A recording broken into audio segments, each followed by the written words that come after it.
Oh, we're live. We're live. Good Great. morning. Hey, everyone. How's it going? How's it going, Ben? It's going good. It's going good, Mike Donais. So, hey, our names are on the screen, right? Great. So, I'm Ben Brode. This is, My name's Mike Donais. How's it going? and we're here to talk about, I'm reading off the screen so I don't mess this up, Journey to Ungoro, balance changes, and to answer some of your questions live. That sounds great. Yeah. I hope they have some good questions ready for us.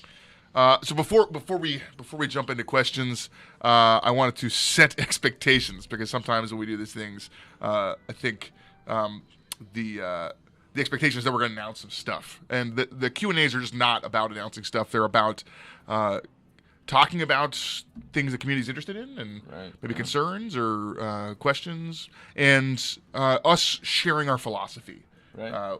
How do we feel like this is, or what we're thinking about?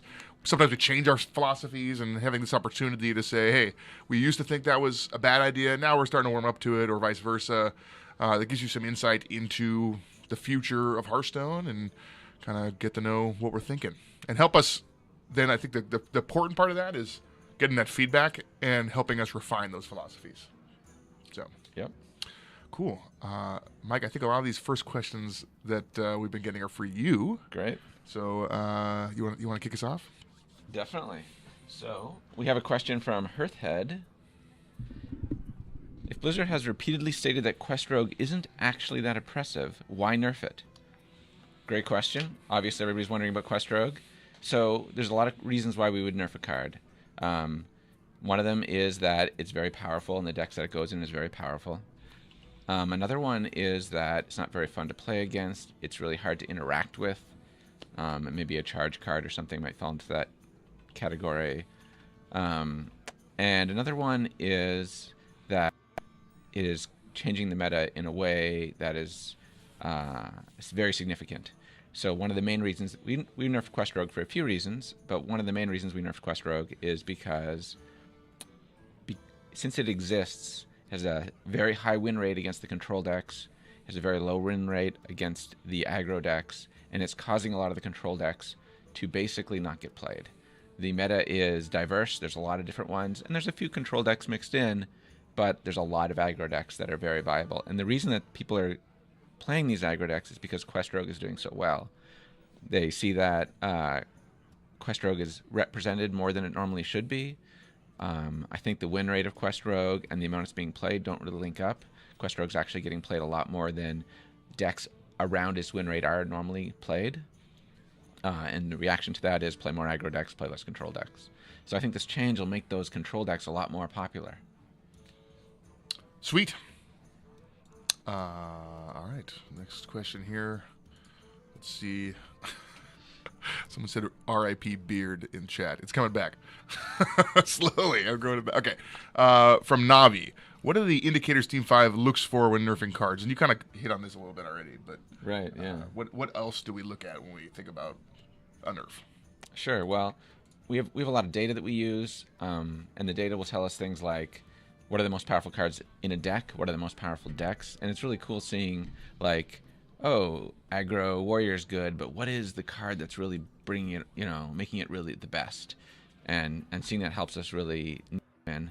But also, like I said before, if a deck is changing the meta in a weird way, right, then we'll look at that. For example, we've always been watching Jade Druid carefully. It's the kind of deck that also knocks out control decks, but it's not really getting played very much, and it's still losing sometimes to control decks. But it's the kind of thing we watch carefully, and we'll keep watching carefully. Obviously, Rogue did this.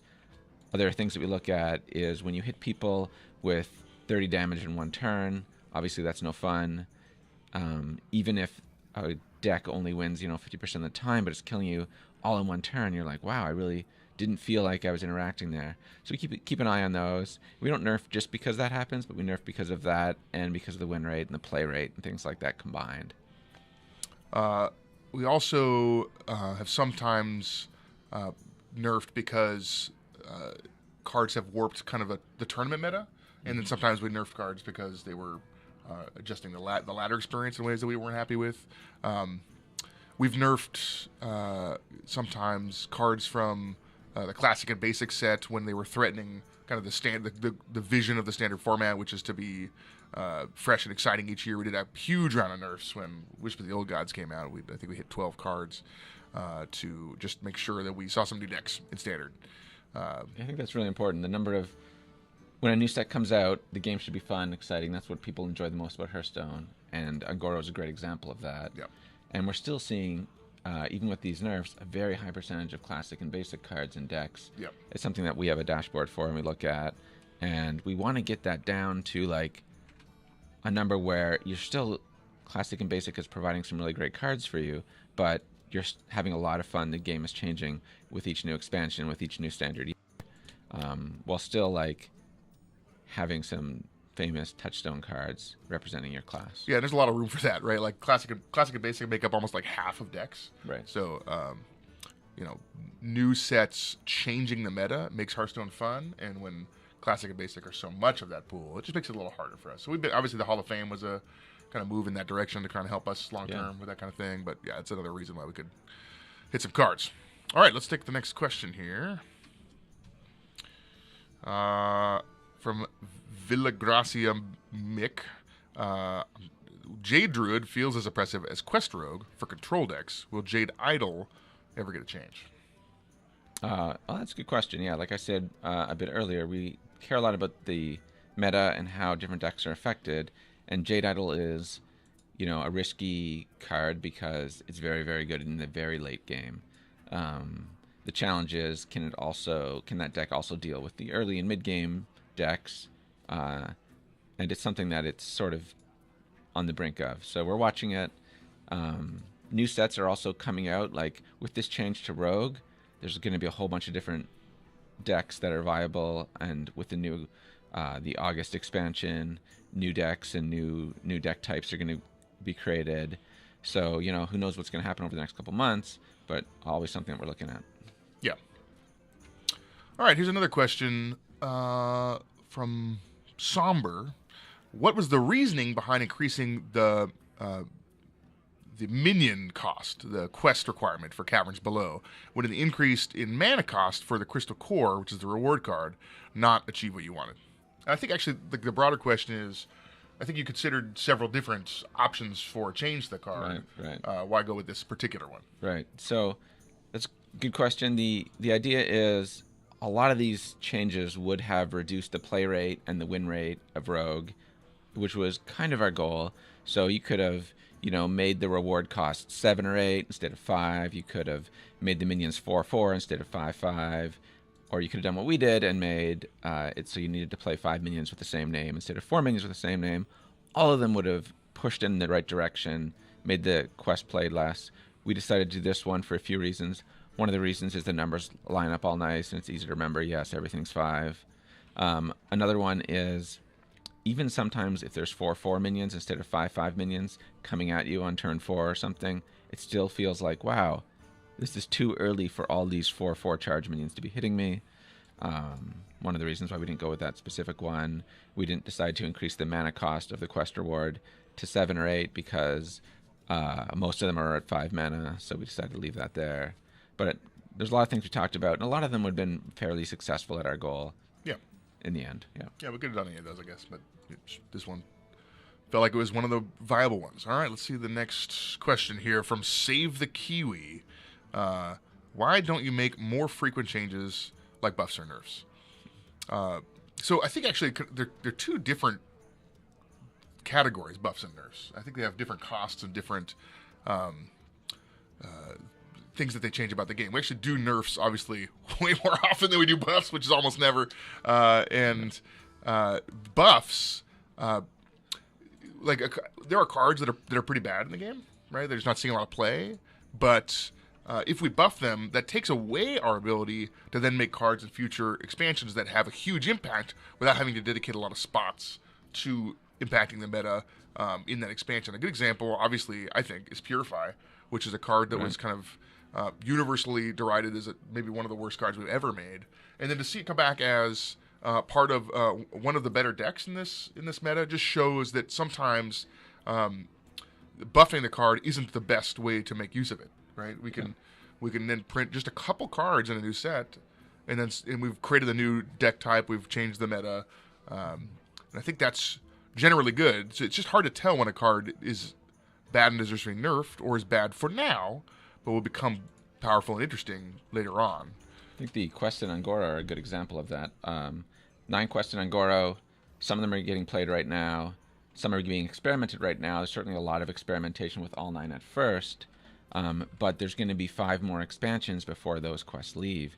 And because they're all built around, we can put cards that are, death rattle minions for the priest quest, or we can put warlock minions for the warlock quest. And there's a lot of different opportunities for us in the next 5 expansions to change the power levels of those quests, and for people to go back and experiment with them to see if those new cards have done what people want for those quests. And that'll be exciting to watch. As far as nerfs, we have been nerfing, actually, I think a semi-frequent pace. It's certainly, we've hit cards in several of the last metas. We've hit Spirit Claws and Small-Time Buccaneer in the last meta, and Caverns Below here. But, it's important, I think, to also let a meta evolve over time. And this has been the best meta as an example of that, where we've seen the meta change for a really long time, right? Even just recently, there was some deck that you were talking about that was showing up in a tournament. Well, certainly Toast's Time Warp Mage that he was playing at the Seed Story Cup tournament last weekend was really cool to see. Temple Storm also brought it. We watched Toast at Seed Story Cup win 3-0 and reverse sweep Kalento with the Time Warp Quest Mage, and that was really awesome to see, something that we didn't really expect. And I think it was partially because of the format of the tournament, but also just people keep experimenting with that deck. It's a really hard to play deck. People are learning more about it, and we have to be careful with that, because just like 1 or 2 could really make a big impact. Another deck that was featured even more heavily at that tournament was the Giant Druid deck. There's a show match with the Giant Druid deck, and it's a deck that just plays huge minions. 2 months ago, Savitz was playing it. 2 months before that, I was playing it. And it's awesome to see it getting played, by a lot more people. It's a really fun deck, and it does things that people kind of don't expect. People underrated those cards for a while, and it's a really fun deck. Try it out. Yeah, but that evolution over time, right? It's not always that, like, the only way to affect the change in the meta is by nerfing or buffing, right? Decks come in and out, and we've actually seen that more than, I think, almost any other time in the Angora meta. Yep. All right, let's take another look here from Twitch chat. Jack Spicer, are you satisfied by the performance of the quest mechanic so far? Yeah, I mean, I have a thought on that, but do you want to? So the nice thing about the quest mechanic, one of the main goals when we release a new expansion is to have people experiment with these new cards and try things out. And the quests were great at that. People experimented with all 9 of them. People continued to experiment with them in Wild and in Standard and had different results. People experimented with different builds of the different decks and different builds of the different quests. That's really cool to see. And quests were such a different mechanic that we had trouble guessing exactly how good they are. Like, what's the cost of starting with one of these cards in your hand and being down a card until you complete the quest and then having a really powerful spike? So we put them at a level where, hopefully a couple of them will get played, and then we'd have opportunities to put more cards in to make those quests, interesting again as new expansions came out. So I think that they did great. They performed exactly how we were expecting. We got a bit lucky with them, in fact, I think. What do you think, Ben? Yeah, it's been fun. I mean, it gives a very clear goal for your gameplay, and has just a super exciting moment during the game. They've been fun. I've been happy with them. All right, here we go. Thomas Z. Dancewicks. What was the biggest surprise about how the Angora meta ended up looking like? For me, the biggest surprise was just how balanced it was, right? Yeah. Like, we hope for this, but to see a new deck appear every week or two, or variations of decks appearing every week, and for there's around 10 decks all at the top that are all viable, and a couple more, like 10 more right underneath that. So it's really awesome to see multiple decks in the same class being viable. So that's great to see. Yeah, it's interesting because some decks are getting played a lot that even without a high win rate, because the decks are so fun, right? Actually, I think Quest Rogue, one of the reasons it's getting played so much is because you feel very powerful when you play that deck. Right. And so despite the win rate of decks around it being maybe a little bit better and seeing less play, it's seeing more play. There's a lot of those kinds of super fun decks to try out in the Angora meta. That's been awesome. All right, from Savitz, is Primordial Glyph considered a problem card, and does it limit mage spell design space? Primordial Glyph is certainly a card that we hear a lot about. It's not as much as we heard about Quest Rogue, so it's like on the tier below that. But whenever we hear a lot about a card, we gotta take it really seriously and talk about it, think about it. It goes down to skill versus randomness. Yeah, I think a lot of people put them in that way, skill versus randomness, right? Where they think of them as a continuum, and as you slide more towards randomness, it removes some of the skill, right? You get more skill, less randomness, or more randomness, less skill. And actually, it's just not how skill or randomness interact. They're not on a continuum like that. You can have games that are low luck, low skill, like tic-tac-toe, and I use these examples all the time, or games that are high luck and high skill, like poker. And I think the Discover mechanic, which is really what Primordial Glyph is all about, is a great example of a mechanic that introduces some randomness and luck to the game, and then also introduces a lot of skill, right? Making that decision is very difficult. And when you have games that have a lot less randomness, you're not presented with novel scenarios as frequently, and if you find yourself in the same situation again, because this is the same, I played against this deck with this deck before, I just know how it goes exactly every time. You had to solve the problem once, right? How do I play against this deck in this situation? And now you're executing the solution over and over again, as opposed to having to solve new problems every time you play. That's one of the benefits of randomness. Obviously, there's some default randomness in the game because of the random card draw, but we think the Discover mechanic makes those games even more fun. That's not to say that all kinds of randomness are always good, but this kind of randomness where you get to make a decision and then you have to kind of use this new tool to the maximum efficiency, and you get to respond to it and try and figure out, okay, how am I going to set up the rest of the game in order to make the best use of this? That tends to be a satisfying kind of randomness that also can add an element of skill, problem-solving skill into the game. Right. I love that kind of randomness where there's a lot of decisions to be made, both on the card you pick and then how to use that card once you pick it. And at the same time, there's some fun because you're using cards you don't normally use and you don't normally see, and you're in situations that you don't normally see, so you can play more games because of the high increased variety. Specifically about how it limits mage spell design space, I'm not sure that it does limit mage spell design space, but it sometimes can call out examples of cards that maybe are a little bit frustrating to play against in copies of 1 or 2, and then kind of maximally frustrating when they're Right. 3 or 4. And those are dangerous designs. I think Faceless Manipulator is a dangerous design. We've seen that highlight kind of general weaknesses in the charge mechanic. And so those are scary cards to make. And it does cause us to look a little bit at cards that could come out of there that are frustrating. But yeah. Cool. All right. Next question here. From Laughing? Yeah. Are you satisfied with the current state of Freeze Mage? I almost want to watch Laughing if he's satisfied, since he's the Freeze Mage expert. Freeze Mage is a great deck. It's been around for a long time, and it plays... The reason I like it so much is because it plays so differently from a lot of other decks in Hearthstone. I love when a new set comes out and it creates those types of decks.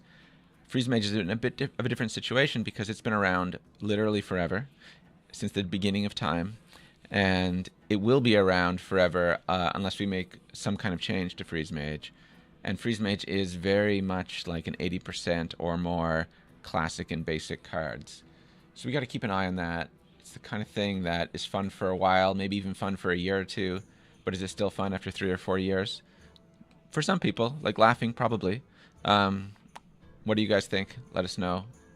We'll keep talking about it. Yeah, I think in general, one of the fun things about Hearthstone is, especially new sets, is that the meta changes. There's new problems to solve, and if the problem solution is always play Freeze Mage again, I think if you like that, and a lot of people do, like that's kind of the dream of Wild, right? That's a place where you can go and play the deck that you love most forever, and so I think that generally, if we'd love to make exciting new awesome decks, have them be part of the standard format for a little while, and mix it up and have that rotate a lot, and then that one deck I really loved, I'm just gonna go play it in Wild, and it's totally fine to do that, right? Like there's a lot of games that don't even get updates every 4 months, right? And they're still fun, and Wild, it's still changing every 4 months.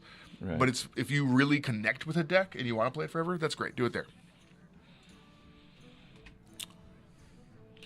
Another question from Chanman. What are your thoughts on the discard design relative to everything else? Will there be more cards to help this type of deck? So I assume we're talking about the Warlock discard mechanic. It's a tricky mechanic. A lot of player types aren't into giving up resources, destroying their own hand. So it's very narrow audience that it's for. But for those type of people who are into that or who are willing to try that out because it plays differently than a lot of other cards, it can be a fun mechanic. I think we're going to keep trying it out. We're going to slowly put out more cards with this mechanic, keep it as one of the many things that Warlock does. Certainly, we don't want it to be the only thing that Warlock does. And again, it's not very specific. This question could be about making your opponent discard too. We don't have many cards like that, so I assume it's not. And I think it's specifically for Warlock, we've been experimenting with a lot of different things, right? Like this all started with cards like Succubus and Doomguard in the classic set, and then we started to build into it. We started trying to turn the downside into an upside with cards like Fist of Jaraxxus and Tiny Knight of Evil, and then going into like huge upside like Malchezaar's Imp and trying to push it into that competitive space where it did actually live for a little while. And I think that there's other ways to explore this as well, and it's just kind of an area that we've just started, I think, to explore what this deck should feel like and do. All right, hey, this is a question for you, Mike. Jumbo Cactuar, what about Vicious Fledgling in Arena? Yeah, a lot of people, Arena players especially, like Crip and Hafu, have been talking to me about Vicious Fledgling in Arena. When you innovate that thing out or even just play it, sometimes it just lives. And when it does live, it's nuts. It can snowball a game. So one of the things we're going to do is we're going to reduce the drop rate of Vicious Fledgling in Arena by 50%. Hopefully that'll make it less common. And in fact, there's a lot of little changes that we're making to Arena. I'd like to maybe write up a post, maybe a blog, and put it up on the internet somehow. Maybe a blog post. Oh, hold on. I see the next question here is from Frodan. It's all about Arena, right? So, any comments on the current Arena balance? Have you considered a different rotation schedule as opposed to syncing with standard ranked? Yeah, great. Let's split those into two. Let's talk about Arena balance first. So in Arena balance, we in 8.2 made a few small changes. That's the patch that came out recently. In the next patch, which I call 8.4, there's going to be a few more Arena changes. And the goal of those changes is to make the classes a little bit closer together. We make a very small reduction in the best cards showing up in mage decks, and then a very small increase in the best cards showing up in warrior decks. And because of those little tiny changes, the classes will end up a little bit closer together. And we've done some complex math to figure out what that is, but really it's going to be impossible to know until that patch goes live and those changes happen. At the same time, we're making that Vicious Fledgling change, and we have a lot of other little small changes in the future that we're working on, and they'll come out as new patches come out. And it's kind of hard now to keep track of all the little changes we made to Arena. Yeah, it's interesting because it's not just like, hey, the Vicious Fledgling change is an easy one to think about. That card dropped 50%. Right. But actually, the rest of these changes are like, this card increased the drop rate by 2% in this class, and we did that to like 40 different cards, and that number is 1% in Priest and 4% in Warlock or whatever it is, right? These are all very micro changes that, considered as a whole, we think will affect the balance in a more significant way. Right. And that's not like the end state either. This is just an ongoing method of like tweaking things up or down. It's very hard actually to figure out where the real balance numbers are, because if you look at like Warrior right now is you're not winning as much as we'd like, and the very engaged Arena players know that it's not one of the better classes, and so they avoid it. And so, and the players who are worse at Arena aren't into that information. Maybe they're trying it out for the first time, and they're like Warrior, and they're picking it. And so those numbers are very skewed by looking at, okay, here's the Warrior win rate. Well, that's the players who don't know that it's bad, and they're just less likely to go high wins in Arena. And then if you look at the Mage win rate or whatever, those are the players who know that that's a good class to play in Arena, and they're also very good at Arena. Also, Mage is better, right? But it's a doubling effect in some ways that makes it hard to say, okay, we don't actually need to get the Warrior win rate up, to exactly 50% from here, because we get it close enough, and then we start seeing good players trying it out again. I actually think the win rate will go up even more than these tweaks imply. Oh, sorry, the second part of that question. Have you considered a different rotation schedule as opposed to syncing with standard ranked? And I actually think that this has been very interesting to switch to standard Arena, and it had some big upsides for us. But I don't think that, like, our intention here is not to say this is the official Arena format. It's like standard for Constructed. That's our official tournament format, and we're going to run wild tournaments also, but the HCT, the big thing, is standard, and that's not what Arena, I think, that's not the spirit of standard Arena. I think the way to think about standard Arena is, at least for us, our philosophy here is that that's a fun way to play the Arena, but it might be fun to play a lot of other different versions of Arena as well. And so while we're talking about these micro balance changes, we're also internally experimenting with some other crazier takes on Arena. And I think that's something that we'll probably start getting into later this year. But we're not ready to make any announcements about that. I think that philosophically, this is not like we did it, this is the only Arena format from now on. We could see going back to Wild maybe for a couple months, or trying some other crazier stuff there as well. Yeah, I think we're going to keep iterating. I see here a question from Wesker27, which is very related to it. Will there ever be a separate Arena format for Wild games, as in have an option to play Wild or standard Arena? We're going to keep experimenting. I think it's more fun if we do change Arena like every few months, and whether it's small changes or big changes, we have to figure that out. And, how does it work with people with existing decks? Will they be able to keep playing their decks when we change Arena a little bit?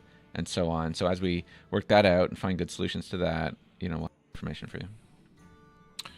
Here's from Levi. How is the process coming along for reworking ranked ladder?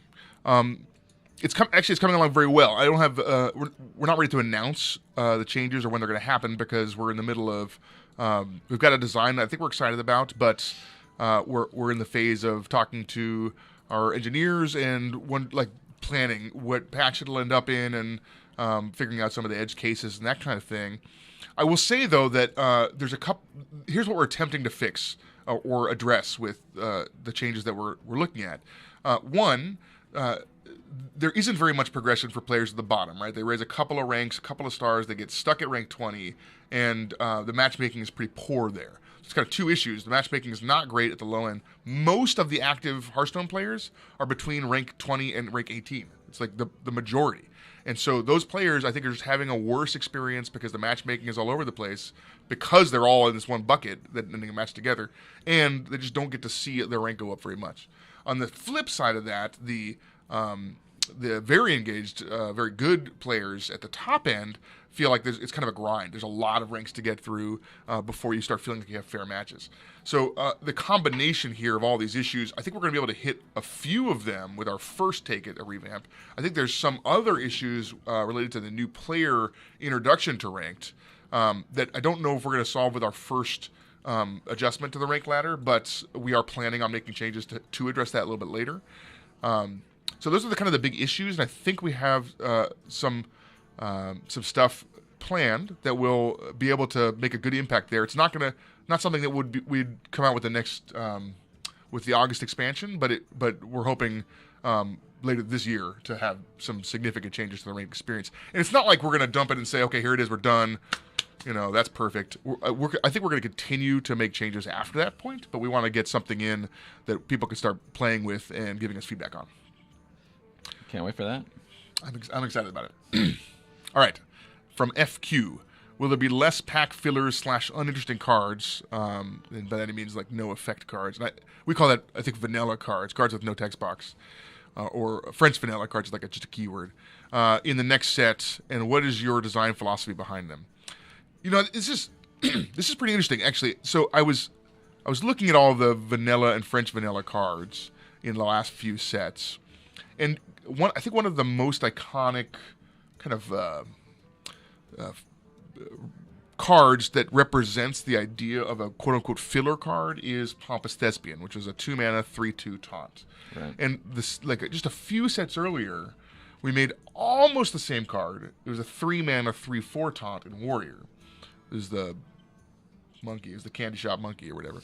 And so the and actually they were perceived and received very differently, right? Like one of those is, oh great, that's a strong common for a warrior. I'm excited to play that card. And the other one is why bother, right? I think the feeling a little bit is you gypped me on a card that would have been really fun and changed the meta by putting this card in instead. And so I get the emotion behind that. But in a similar way, I think I'll talk about a different case in a little bit, but at least for this case, in a similar way to Purify, I actually feel like this is a card that is razor thin, right? Let's say you make that card a 4/2 or a 3/3, right? You just up one of the numbers by one. Right, yeah, too much. Yeah, it's crazy, right? Like now that's not an okay design.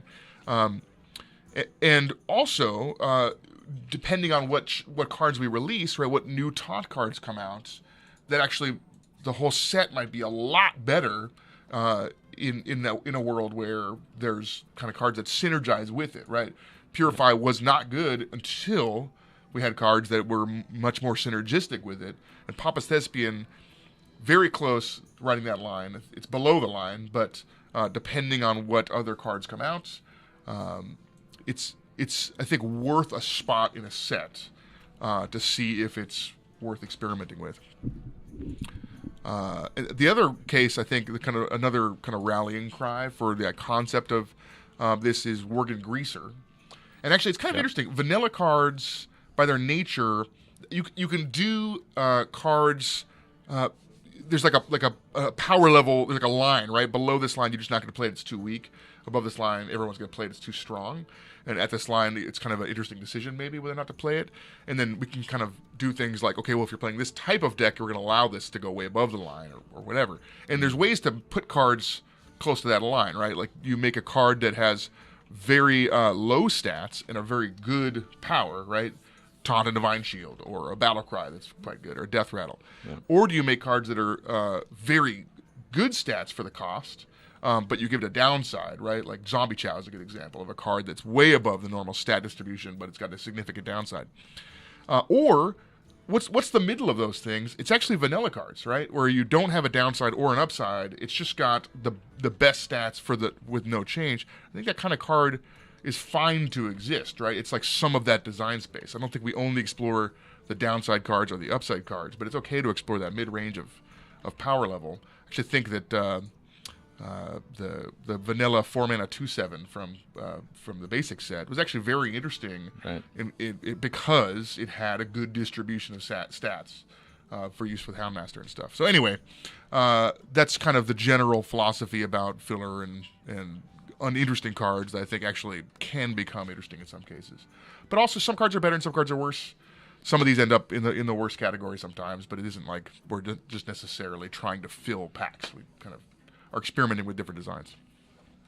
All right, sorry, that was a long answer.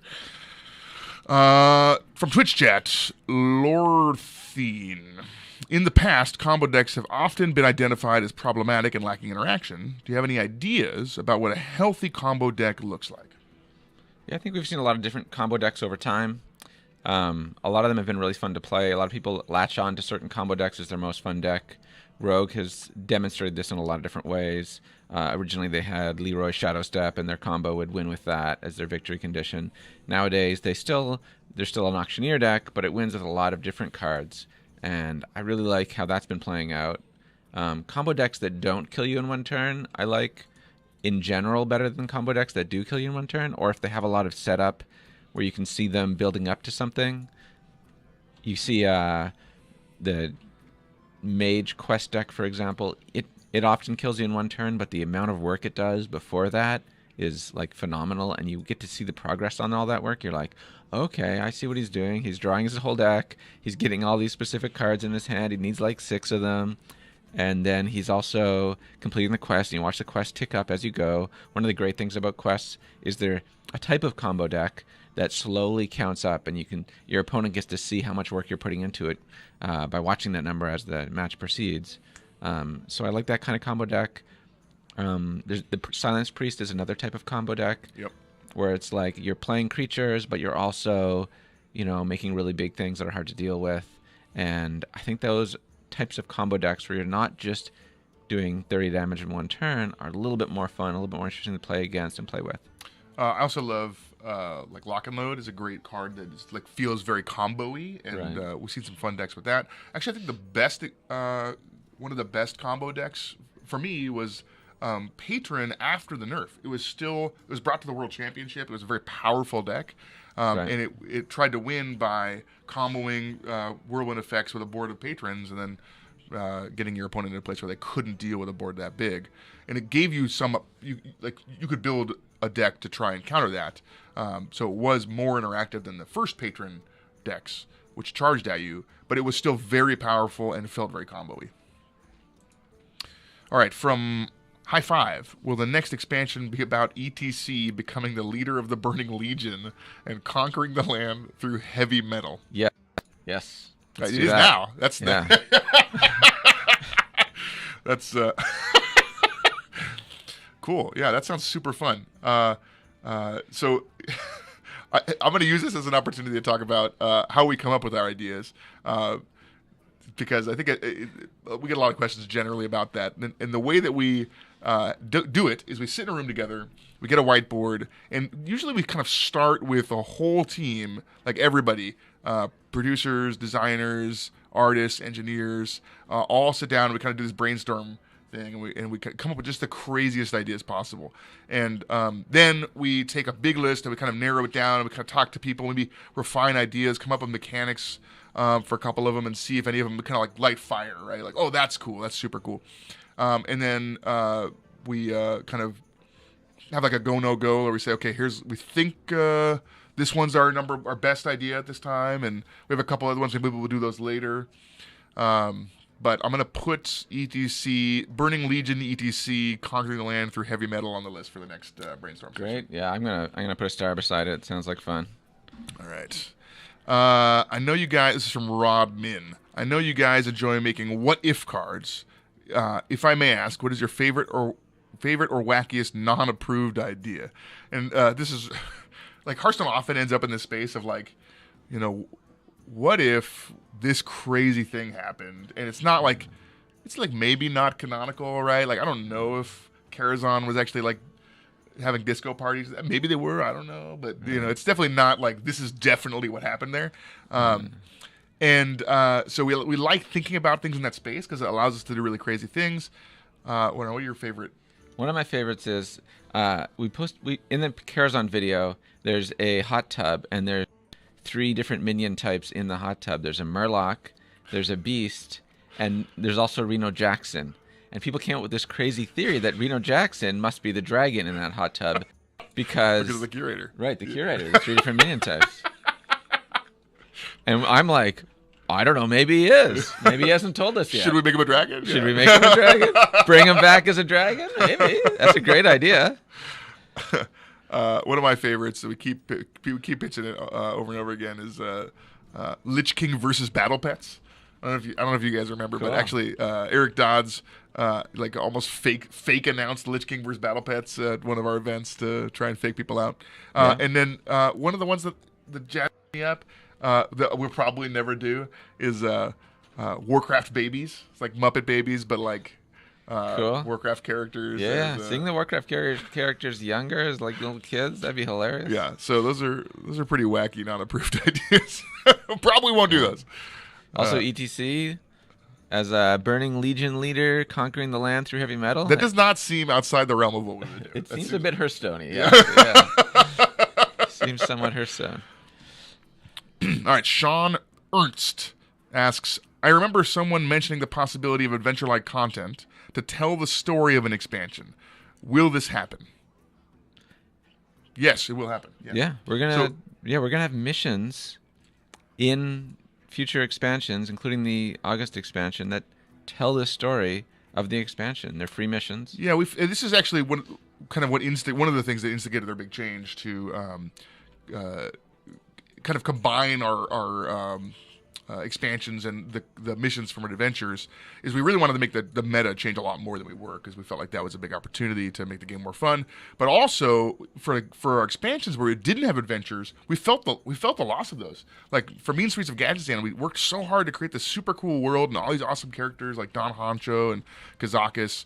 And we just we wanted so badly to tell stories about these characters, and we just didn't have the missions to do that.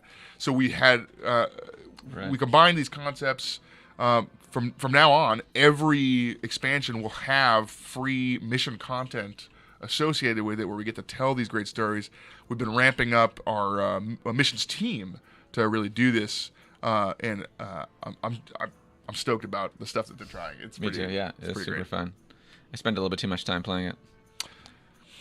Okay, here's from It's That J Dude. Would you ever look at redesigning classic legendaries, giving them support or new versions like Deathwing? And I think you're talking about the Deathwing Dragonlord. And we've been doing this. Like we've been Ragnaros is kind of Ragnaros hard. Yeah, we've seen him a couple times. Also.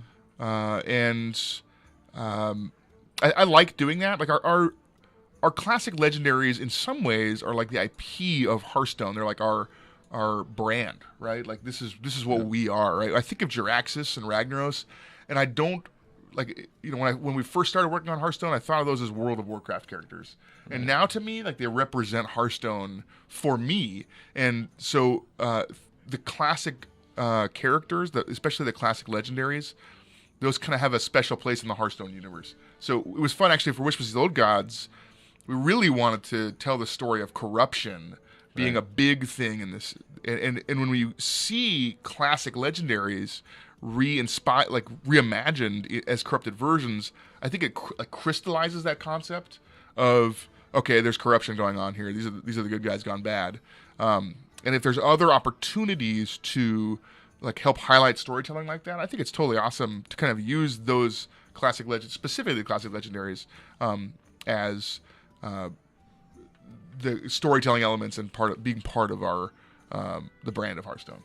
I like that. I also liked when we brought back Elise to explore Angoro, because Angoro is a perfect place that you would expect her to go. Right. So she was the perfect candidate for that expansion. Okay, from Twitch chat, Buff Protoss, can you talk about the state of Hunter and Warlock? Do you think they're struggling? What could be done to help them out? I'm not in charge of Protoss, but as far as Hunter and Warlock go, maybe. Yeah, I think as new expansions come out, we're always trying to release new cards that make people go back to the classes that they haven't played recently and try them out. Warlock has a bunch of different decks. Warlock's been a strong deck for a really long time, so having it not be the strongest deck now, down near the bottom is kind of totally fine. It's going to have its day. We know it's had its day before, and it'll have it again. So, yeah, we're always going to be aiming to make some cool cards for those classes.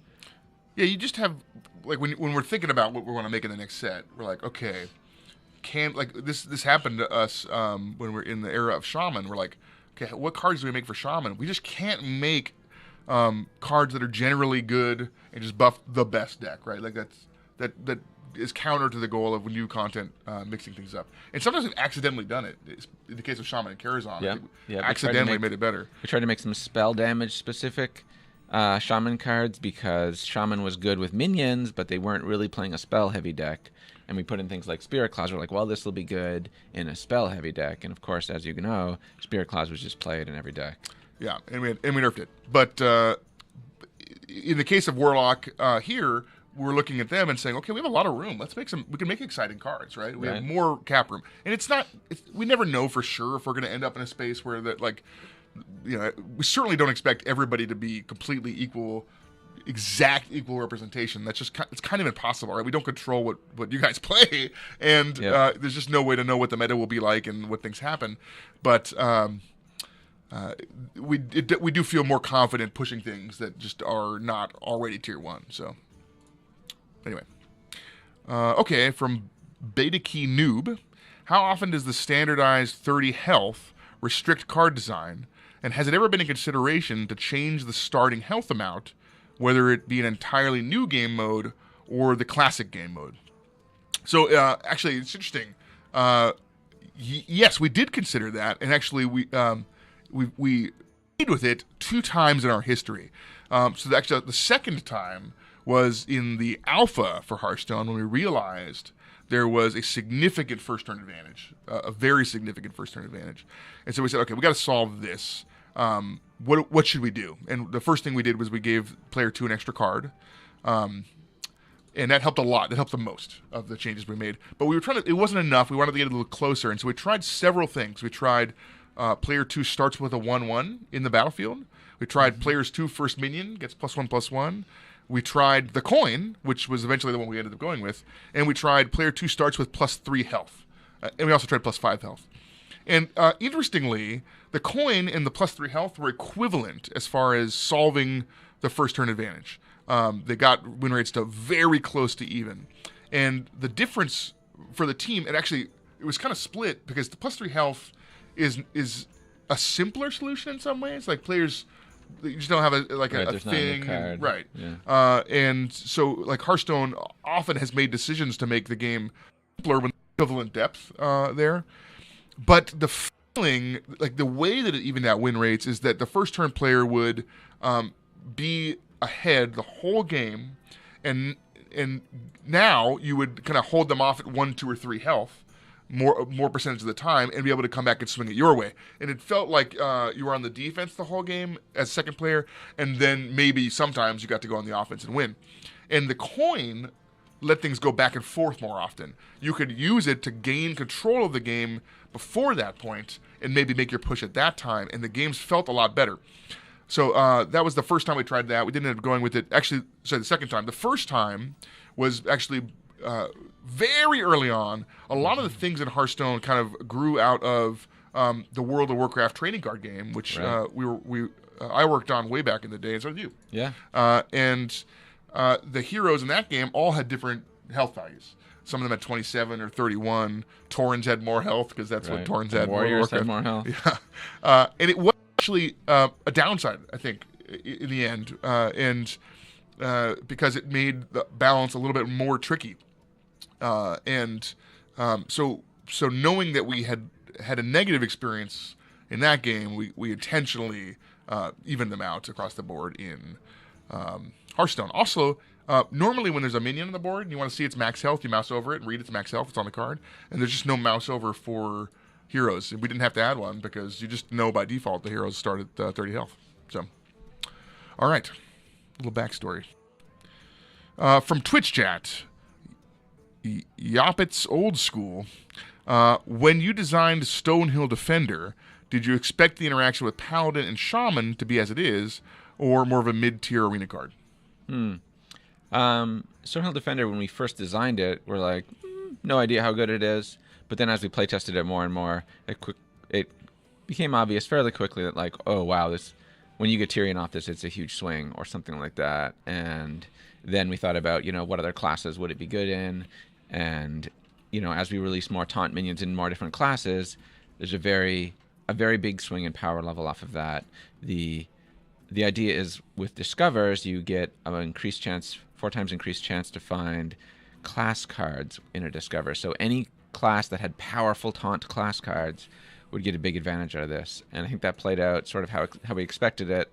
And Stonehill Defenders played more in those classes that have those cards. I think that's good for a neutral card.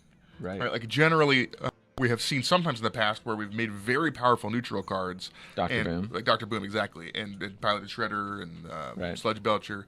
And those can sometimes have the effect of making the game feel more samey. There may be a lot of different classes that you're playing against, but you're seeing the same cards in every deck.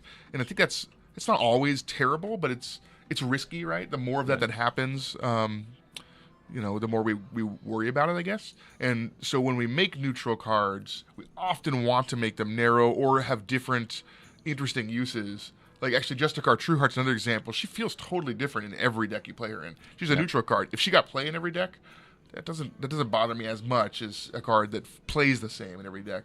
Sure. And so having neutral cards like this card see play in lots of different decks, but not all of them because of the way that Discover works, I think that's cool. From Twitch chat, Nice Tim asks, are there any cards from Angoro that you're surprised do or don't see play? Well, yeah, I'm sure there's tons. Like, I guess, let me see. The plant is getting more play than we expected. The Which 4/8 can't attack. Oh, Humongous Razor Leaf, yeah. Humongous Razor Leaf. Yeah. The other plants we knew were going to be about as good as they were. Yeah. The rogue plants. Lots of plants in Angora. It's kind of a cool theme. Humongous Razor Leaf, because Silence Priest actually, people are going all in on it, and it's winning quite a few games. What about for you, Ben? At first, I was surprised not to see more Pyros, but he's getting more play now. Yeah. Pyros is really cool. I play Pyros a lot in my N'Zoth. Duplicates. Yeah. Mage. Right, in Wild Wild deck. specifically. Yeah, it's fun. And there's so many Pyroses by the time I've Echoes of Medivh him and N'Zoth him, and oh my god, it's hilarious. Infinite late game. Okay, from Dearest Nameless. Will we ever see 2v2 or something similar? Maybe at least in a brawl. So I think 2v2 is just like the concept of that is awesome. We'd love to see something like that someday. But actually, we've got some big dreams for fireside gatherings. A lot of people I don't think realize, but we've been adding a lot of features for supporting fireside gatherings. Taverns as a concept or a thing that we're supporting a lot more. There's a lot more fireside gatherings happening across the world. And one of the ways that we are making them even more fun is that we have the concept of a fireside brawl. And it's basically a way you could play Hearthstone that's different than any other way you could play Hearthstone. And it's only available at fireside gatherings. You actually have to go to a fireside gathering to play these ways. And one of the, I think, when you imagine players sitting next to each other playing Hearthstone, there's opportunities there to explore things like we explored co-op in Hearthstone. I think even just straight up co-op is more interesting when you're in person at an event. But exploring things like 2v2, I think that's fertile ground for that type of exploration. Yep. So if you haven't been to a fireside gathering, check it out. There's a bunch of new changes that have gone in, and I think they're super fun. Yeah, the technology at fireside gatherings has been increasing quietly. You guys should check it out, and it's going to continue to increase in the future. I actually I went out to get a milkshake like 8 p.m. or something a week or two ago, and I walked in, and there was somebody playing Hearthstone in the milkshake shop, and I was like, oh, someone playing Hearthstone, that's cool. And then I got all the way into the milkshake place, and everybody was playing Hearthstone. The entire place was full of Hearthstone players. I actually recognized the innkeeper who was running the event, and so I sat down, got a milkshake, played some Hearthstone with people, and awesome. It was fun. I won all my games. Oh, wow. Did you try hard? I did. I was playing some good decks. Yeah. Okay. I don't want to go to a fight together and lose. I have a reputation to protect. Great. Well, I'm glad you won for the team. But it was awesome. It was a lot of fun. I recommend going. I have another question from Squeezer. How do you decide the tier of a card, common, or the rarity of a card? It looks like common, rare, epic, or legendary. There's a lot of factors that go into the rarities of cards. We want to keep the commons. We want to hit a bunch of different goals. One of the goals is the commons are pretty simple to read. You're going to see a lot of these. They also need to convey some of the base mechanics of the set. Like if a set introduces poisonous, maybe there's a common poisonous card or something like that. Or if it's about inspire, you want to have a common inspire card that's very simple. Things like that. Rares and epics, you can do more complicated or more specific. When we have a card that has got a whole bunch of words and does something very specific in a very specific type of deck in a complicated way, usually we put it at rare, epic. Legendary is a whole different ballpark. Legendary, we want to, excite people and blow people away with weird stuff we wouldn't normally do on a Hearthstone card, or stuff that's like, oh wow, that goes in a very clear, specific one deck that you never want. So. And the other thing about Legendary is that's the one rarity that has different deck building rules. So if there's a card type that we want to restrict to one per deck for some reason, Quest is a good example of that, right? It doesn't make sense to play 2 Quests, and it's kind of weird if you could put 2 in your deck. Right, yeah. The flavor of that design and the mechanic of the way it works I think requires it to be legendary. And there's been other cards like that I feel like you don't want. You just think that card's weird if you can put 2 in a deck. And so that's not the only reason to make something legendary, but it is a reason we have made things legendary in the past. Yep.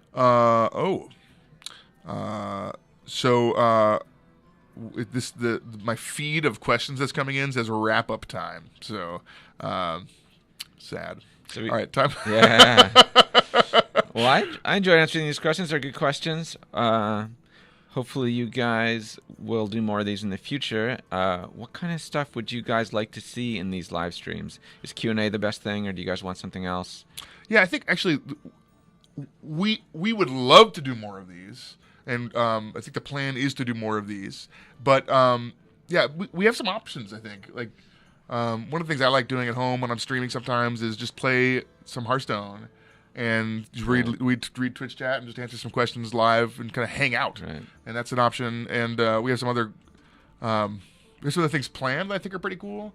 But, yeah, any ideas you guys have, the stuff you'd like to see as far as interaction with not just me and Donais, but other members of the Hearthstone team, and get some insight into things you're curious about. We'd love to hear ideas, because we're coming up with that, like, lists of what kinds of live streams we want to do right now, so that's helpful. Yeah. I also noticed that Molly didn't put a W on the wrap-up time. What do you think she wanted you to do?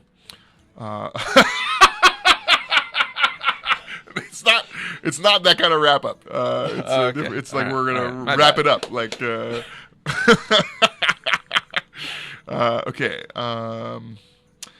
If there's more questions that we did not answer that you would love to get answers to, hit us up on the forums or Twitter, and we'll check them out there. And special reminder, I'll read this exactly so I don't mess this up.